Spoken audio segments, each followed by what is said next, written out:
English 1101. Welcome to the online version of your course. In this video, you're going to learn what's expected of you in the first week of this online course. I guess I'd just like to show you real quick. There's my farm, and there's the goose coops I made. You'll probably hear the geese. You might be able to see the chickens. They're way out there, but they'll come up closer. Maybe you'll see them later.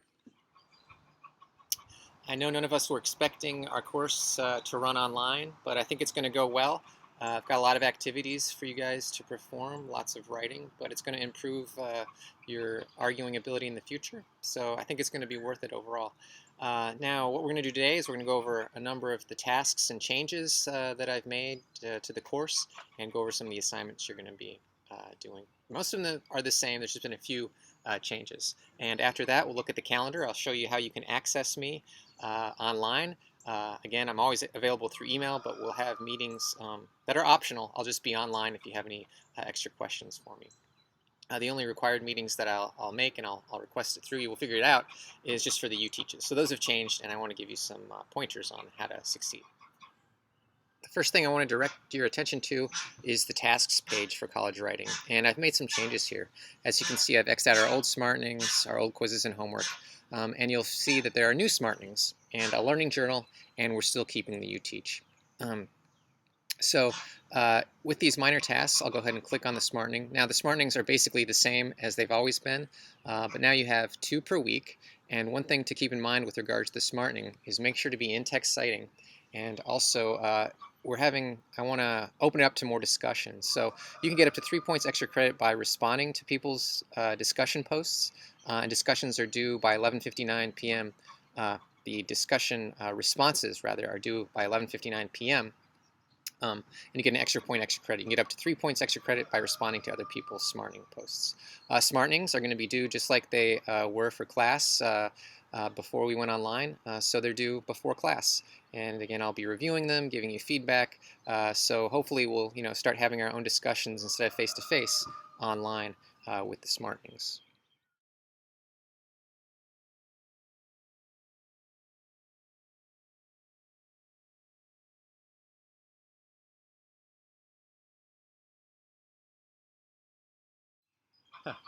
All right, we're back at the tasks page, and I want to show you the learning journal. So these learning journals you'll see on the calendar are due on Saturdays by 11:59 p.m. And when you click on the learning journal, you get an idea of what I'm expecting. Again, I've got 11:59 p.m. due Saturday.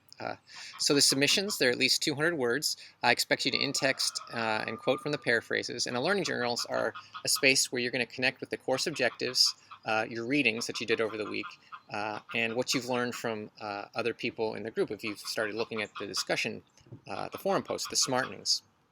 And I'd like you just to reflect on, how the week is meeting course objectives and what you've learned for the course.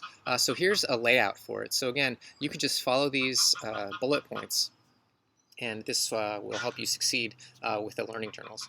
Now again, the learning journals, again, just like with the SmartNings, I am expecting them to be well written and practice correct punctuation, grammar, spelling, and have transitions between ideas.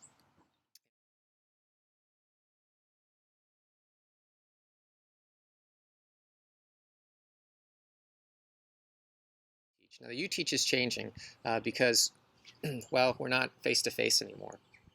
So what I've done is I've made it a little bit differently. So the UTeachers, you still have to fill out a lesson plan. The lesson plan outline has changed. What you're going to do is you're going to lead us in discussion for one day.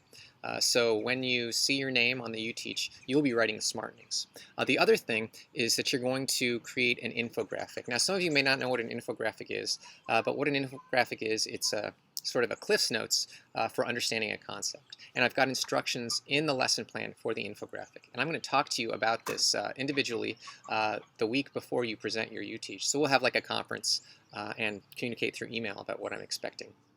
And that infographic will serve as part of the class documents and part of the class notes so that people can consult that and use it when they're writing their own documents. So hopefully it's going to help you, especially with the big space, that big research paper you'll be writing, since all of our readings will be on space.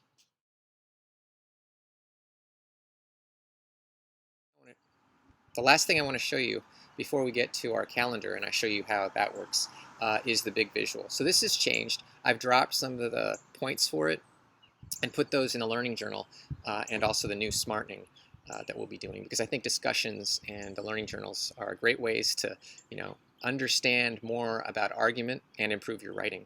But the big visual, of course, that's important too, but we're going to be doing a lot more with the smartening in the learning journals than we had done previously, just because now it's an online course. So the big visual has changed a little bit, so it's not weighted as much for your score, but also I want to just emphasize what you're going to be doing. So with this task, again, you're upping what you know about visual argument and also argument terms. And I'd like to show you that you're going to change just a little bit. So you can use a variety of resources to create your visual glossary. And what I mean by that is you don't just have to use Comic Life, because you may not have access to it. But there are a number of options. So you can use Comic Life, PowerPoint, Adobe Spark, or Microsoft Word. What I ask is that you don't use any templates, so you're designing it yourself. That when you design it, you're going to be using the CRAP principles and also showing an understanding of the concepts you've chosen for your visual glossary. I'm going to highlight some other things for the visual glossary.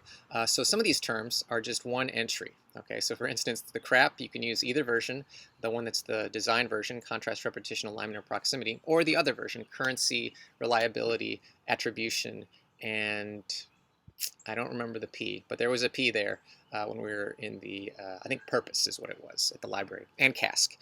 So those would be one if you choose to include those in your visual glossary. Now again, remember your visual glossary is composed of these parts, so 10 terms or concepts from at least, and have at least 2 categories or sections. So you might have a section called visual argument and a section called the Toulmin model. Now that's up to you. I'm not sure how you're going to do it, but you just have to have 2 different sections. Finally, I'm going to scroll up just a little bit, and I want to highlight this here. So make sure to cite in text, and also you'll have a works cited at the end, your sources, where you're getting these definitions. Please don't just get the definitions from Dictionary Online. I'm expecting you to use definitions from either my PowerPoints, so cite them, or from the course textbook, Essentials of Argument. Now, don't directly cite more than 5 definitions. I want you to practice paraphrasing, and that's putting things into your own words. Now, you have to cite a paraphrase, but you've written it in your own way. So you can directly cite, so just word for word, 5 of the concepts or terms you're choosing, and then 5 should be you putting them into your own words, but also citing them.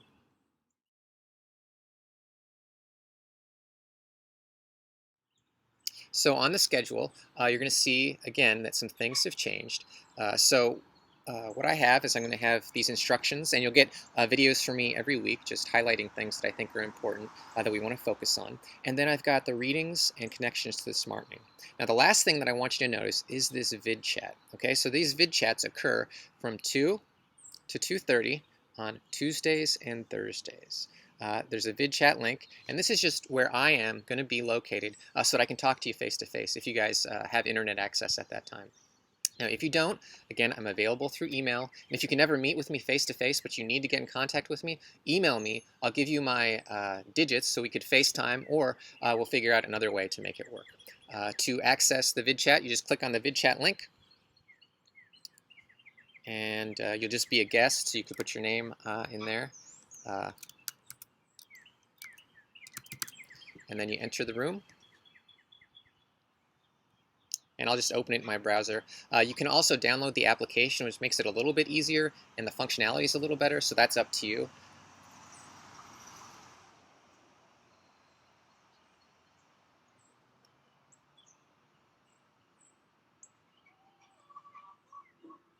And this is the interface you'll get.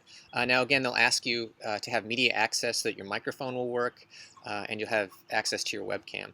I'll be in here. Again, it won't look just like this because I'll be sharing my video, so you'll get to see me, and we can talk and we can chat about any problems or any issues you're having, and how to succeed in your assignments. Finally, I want to remind you that I'm here to catch you. I'm here to help you succeed.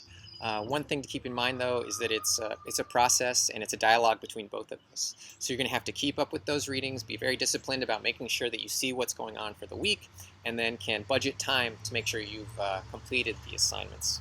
Again, I know we can do this, and you'll be getting the next video before next week so that you can look at those instructions. But again, I think we can make this work, and I'm available a variety of ways. All right, I'll see you later.